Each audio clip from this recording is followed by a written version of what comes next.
good afternoon लोगोफोर बेलासिनि गोजोन हामलायनायजों लोगोसे दिनै आङो दंफैयो सिमन सापरिनि एकदम खोलाखै लोगोफोर जोङो ब्रह्मपुत्र दिप नायनो फैदों आरोना नै ओरैजाय आसाम पुलिसनि मोनसे नाव दं आरोना लोगोफोरनो बेयो मेसिननि नाव बेनिफ्राय नै ओरैजाय गोबां नाव दं नै ओरैजाय नायना लाबानो जाबाय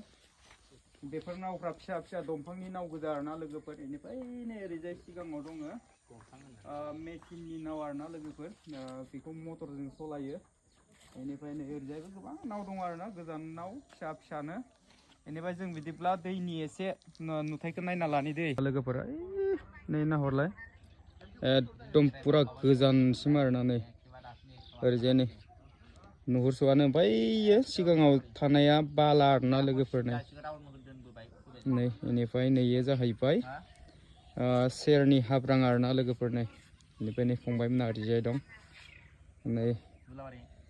जों साथाम साब्रैसो फैदो आरोना लोगोफोर सिगाङाव शिव बाबानि मन्दिर दं आरोना लोगोफोर बे मन्दिर मैयानिफ्राय जोङो गोबां गाग्लिबाय आरोना लोगोफोर सिमन सापरि एरियाखौ एकदम पुरा खना खना गिदिंजोब्बाय